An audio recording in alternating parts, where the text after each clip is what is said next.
আমরা আজকে আমাদের আন্তর্জাতিক অপরাধ ট্রাইব্যুনালের প্রসিকিউশন টিম এবং আন্তর্জাতিক অপরাধ ট্রাইব্যুনালের তদন্ত এজেন্সি আমরা যৌথভাবে এই রায়ের বাজার বুদ্ধিজীবী কবরস্থানে আমাদের যে 114 জন শহীদের কবর আছে সেটি আমরা সরজমিনে দেখার জন্য এসেছিলাম।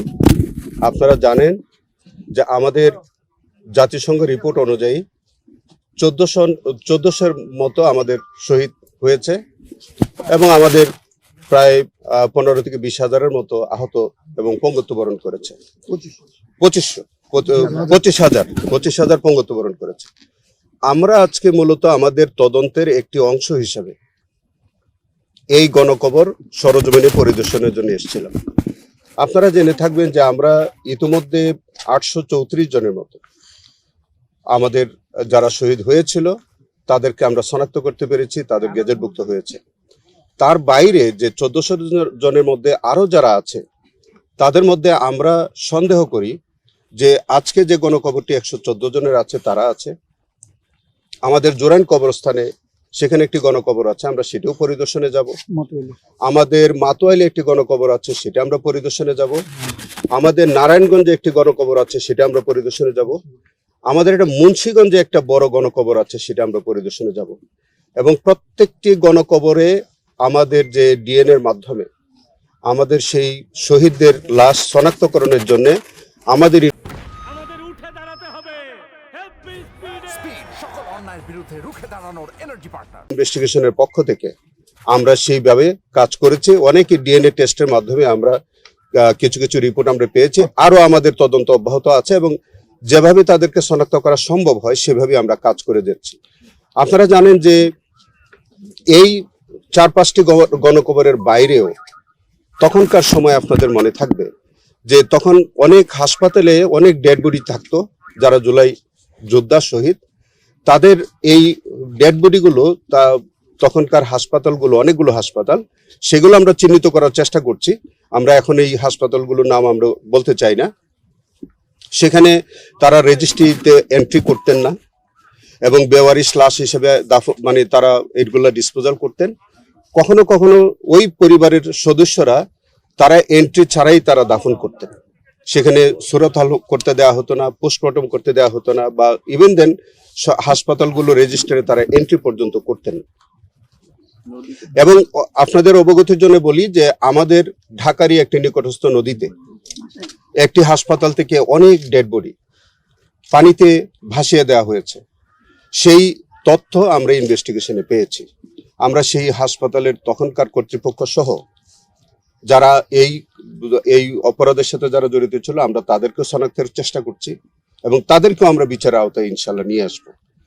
আমরা যে 14 জাতিসংঘের রিপোর্টের যে 14 যে তথ্য আমরা পেয়েছি, আমরা সেই তালিকা অনুযায়ী প্রত্যেকটি শহীদ পরিবার এবং শহীদ সেখানে সেইগুলো আমরা শনাক্ত করার জন্য আমরা জোরালোভাবে আমরা তদন্ত করে দেখছি।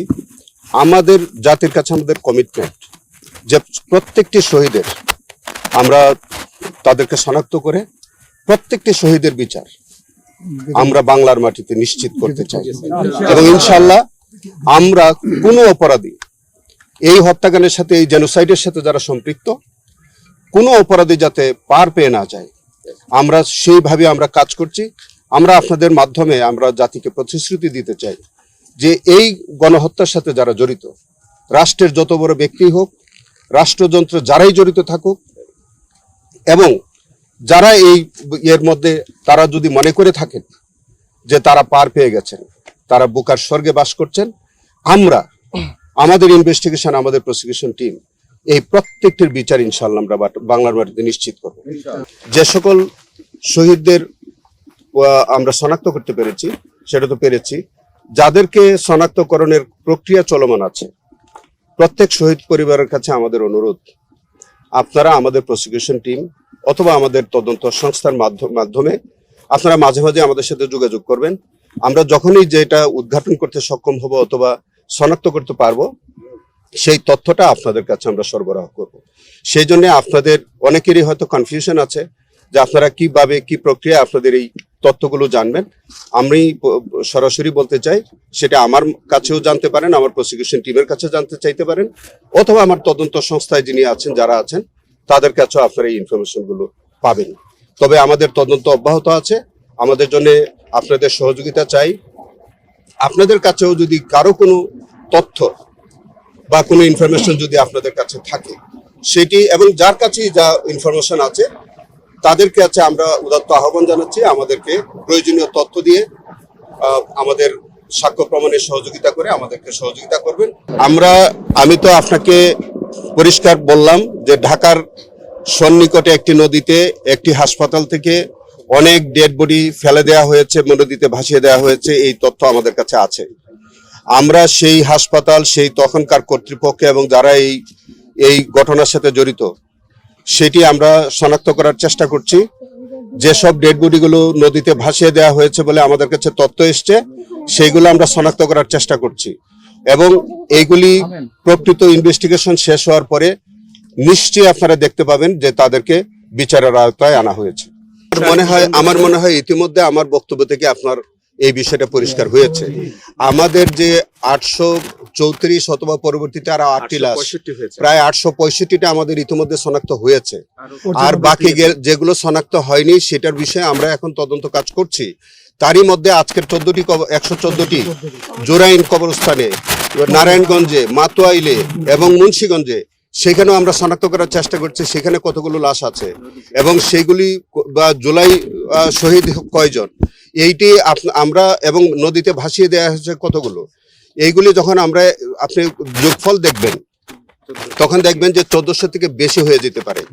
কিন্তু যেটা জাতিসংঘের যে প্রাথমিক একটা রিপোর্ট ছিল যে 1400 শহীদ, আমাদের ইনভেস্টিগেশন আমরা ধারণা করছি যে শহীদের সংখ্যা আরো বেড়ে যেতে পারে।